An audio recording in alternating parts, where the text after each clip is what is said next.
समर्थन और सहयोग करने के लिए पहुंचे हैं, और तमाम संगठनों के नेतागण और यहाँ पर उपस्थित तमाम डेलीगेट साथियों। मेरे से पहले दो वक्ताओं ने बातचीत करते वक्त यहाँ आज जो हमारा मौजूदा हालात है उनके बारे में चर्चाएं की हैं। मैं अपनी बात शुरू करते वक्त ये कहना चाहूंगी कि आज जो पूंजीवाद है वो गहरे संकट से गुजर रहा है, और वो जो संकट है उसका निदान उसके पास यही है कि वो मेहनतकश लोगों पे और ज्यादा क्रूर हमले करे और ज्यादा उनको दबाए कुचले, उनके हक और अधिकारों में ज्यादा कटौती करे, ज्यादा शोषण करे, तभी वो रह सकता है, वो जिंदा रह सकता है, पूंजीवाद बचा रह सकता है। आज ये पूंजीवाद की जरूरत है, क्योंकि हमारी सरकारें पूंजीपतियों का प्रतिनिधित्व करती हैं। बेशक हमारे पास देश का एक संविधान है, हमारे देश के संविधान ने कहा है कि ये जनता ही जनार्दन होगी, हम इस देश की सरकार बनाने वाले होंगे और हम हर 5 साल में सरकार बनाएंगे। हर नागरिक का वोट एक गिना जाएगा,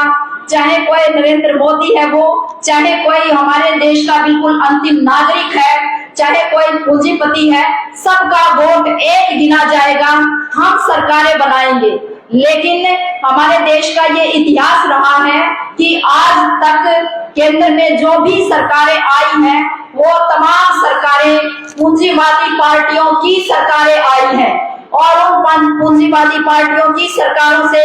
हम समय समय पे संघर्ष करके कुछ हक और अधिकार हासिल तो करते रहे हैं, लेकिन कभी भी हमारी मांगों का पूर्ण रूप से समाधान नहीं हो सका है। इसकी वजह यही है कि राज में बैठी हुई पार्टियां हमेशा यही कोशिश करती हैं कि वो पूंजीपतियों के हितों को ज्यादा से ज्यादा साध सकें, उनके लिए ज्यादा से ज्यादा मुनाफे बटोरने का काम कर सकें। अब ये जो मौजूदा सरकार है,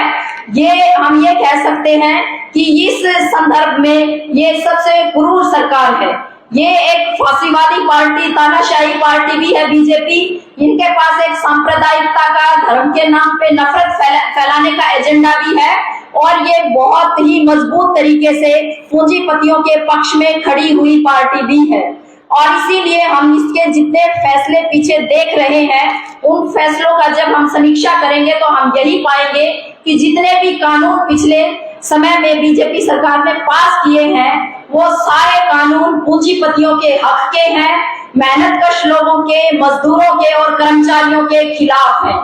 3 कृषि कानूनों का जिक्र यहाँ पे हुआ है पहले, कि किस तरह से उनको काले कानून कहा गया। न केवल वो कानून किसानों के खिलाफ थे, बल्कि वो कानून हर देश के हर नागरिक के खिलाफ थे। हर नागरिक के थाली में जो रोटी है, उस रोटी को उस नागरिक से, उस इंसान से छीनने का कानून था, और इसीलिए उस कानून के खिलाफ लड़ाई भी उसी हिसाब से लड़ी गई और जीती भी गई है। लेकिन इसके बावजूद भी हम जानते हैं कि किसानों का संकट जहां पहले खड़ा था, आज भी वो वहीं पे खड़ा है।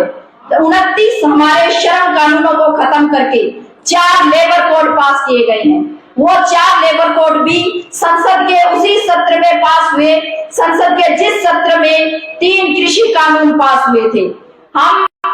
अपनी हड़तालों में हमेशा से नारा लगाते रहे थे कि काम पक्का, नौकरी कच्ची नहीं चलेगी। लेकिन अब मोदी सरकार ने कह दिया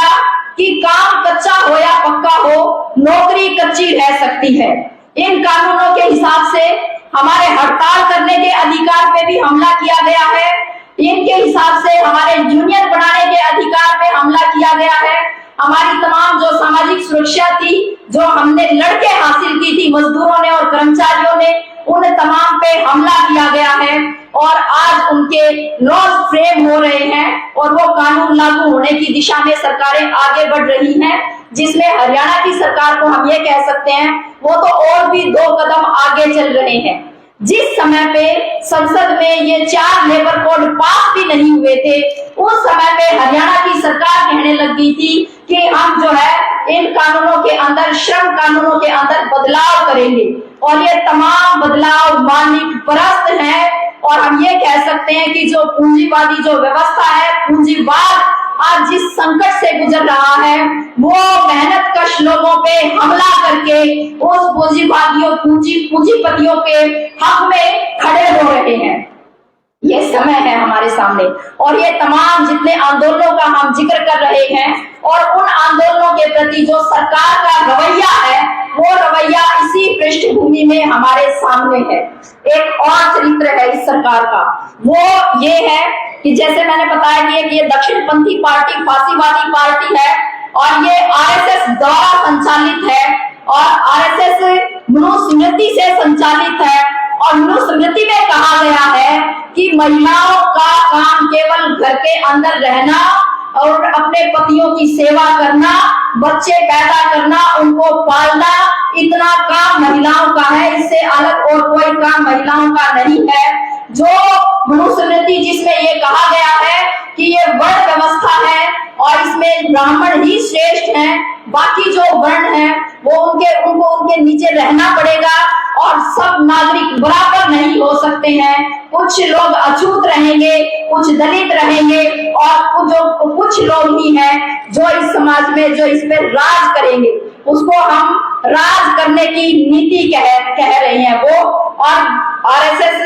ये कहता रहा है कि हमारा हिंदुओं का ये मनुस्मृति हिंदुओं का ग्रंथ है और हम इसके हिसाब से राज करेंगे, उस दिशा में वो बढ़ना चाहते हैं। अब ये उस दिशा में बढ़ना चाहते हैं तो ये उससे भी आगे बढ़ा हुआ एक कदम है कि वो ना तो कर्मचारियों के हक और अधिकारों की बात करना चाहते हैं, ना वो मजदूरों की बात करना चाहते हैं। जो हमारे देश के संविधान ने कह दिया कि इस देश का हर एक नागरिक बराबर है, वो किसी जाति के नाम पे, धर्म के नाम पे, लिंग के नाम पे किसी के साथ कोई भेदभाव नहीं होगा, वो उसके स्पष्ट रूप से खिलाफ है। और वो क्योंकि उसके खिलाफ है इसीलिए वो हमारे संविधान के खिलाफ है। हमारी जो गंगा जमुनी तहजीब है हमारे देश की, वो हमारे देश की इस गंगा जमुनी तहजीब के खिलाफ है, जो हमारे देश की एक पहचान है कि विविधता में एकता,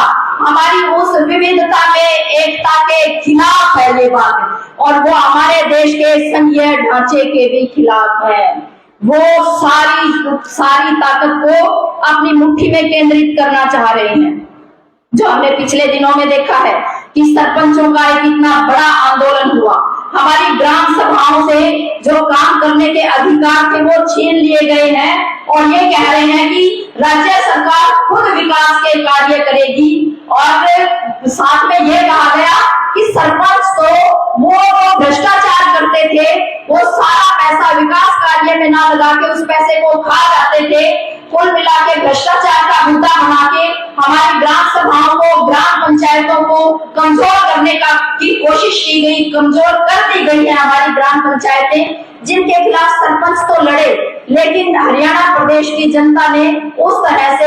उनके समर्थन में वैसी आवाज नहीं उठी जैसी उठनी चाहिए थी। शायद हमारी समझ में भी कुछ फर्क रहा हो, हमें भी ये भ्रष्टाचार का मसला लगता हो, लेकिन ये भ्रष्टाचार का मसला नहीं है। ऐसे ही राज्य सरकारों के भी हक और अधिकार छीने गए हैं। ये जो जीएसटी कानून है, इसके तहत सारे धन को अपने पास केंद्र सरकार अपने पास केंद्रित करना चाहती है, और जो बीजेपी से दूसरी विपक्षी पार्टियों की सरकारें हैं जिन जिन राज्यों के अंदर, आज वो राज्य भी भयानक आर्थिक तंगी से गुजर रहे हैं, और वो अपने कर्मचारियों को, अपने मजदूरों को राहत न दे चाहते हुए भी राहत न दे पाने की स्थिति में आज वो पहुंच गए हैं। ये हमारे देश की एकता पे, उसकी अखंडता पे भी खतरा है, हमारे संघीय ढांचे पे भी हमला है, और हमारा जो एक देश हमने बनाया था, जो आजादी के आंदोलन में हमने सपना देखा था कि हमारे देश से जो ये शोषण खत्म होना चाहिए, और जो मुख्य भावना भी हमारे आजादी के आंदोलन की, 4 तरह का आंदोलन जो चल रहा था